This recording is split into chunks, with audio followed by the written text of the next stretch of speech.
In 1940, thousands of families' lives were changed, and that's when Hitler and his German troops invaded Holland. Now, with us today, with Eddie and I today, is Johanna Wycoff, and Johanna is the author of a book called Dancing in Bomb Shelters. She is truly a piece of living history here, and we wanted to spend a little time with her chatting about her book. Thank you for being with us. Thank you for being here. Very nice. So I know you had a large family. Yes. How many children, and tell us a little bit about it. Well, they had 10 children. My parents had 10 children. That is a lot. Yes, and some of them were living in the married one were living in a town called Arnhem, which was also a battlefield in World War II. And the rest of us were all living together in a city called Nijmegen. So now you were 14 years old at that time. When the war started, yes. What inspired you to keep diaries? My father was a journalist, and his father and his grandfather before him, they were all in the paper industry. And so he told me, write everything down, because one day when the war is over, you want to see what you wrote down. Now I know there was a point that you made that you lost some of these diaries. Yes, there was, I think, almost 2 years. For a while, I think my mother destroyed them, being afraid that the Gestapo would find them, because we used to hide Jewish people now and then in a house. Oh, now again, 14 to 19, because you lived like this for 5 years. That's correct, yeah. You're a teenage girl, young teenage girl. Yeah. How did you cope with all of this? Because you saw some atrocities. We did, but somehow, when you're young and you're a teenager, you also look for fun.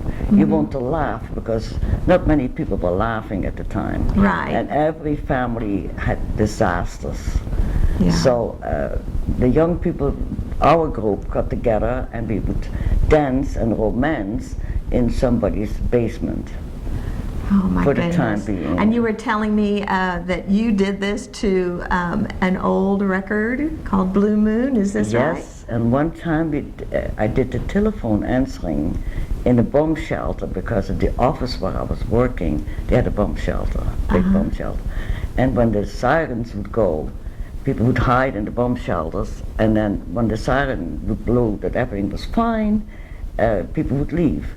But there was one very nice, handsome-looking man, 24 at the time. Ooh, an older man. I was an older man, but I was very pleased. He came up with an old record player, and all he had was one record called Blue Moon in English.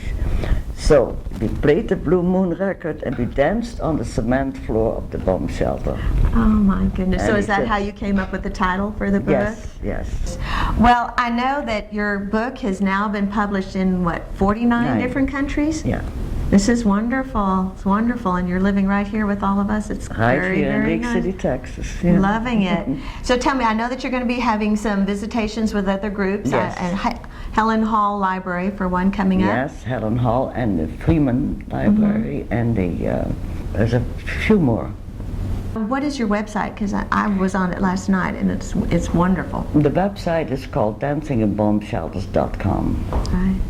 Well, thank you so much for sharing all of this with us. I can't wait to read the book.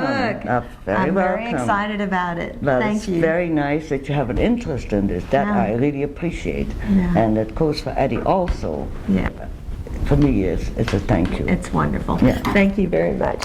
You're welcome. Very welcome.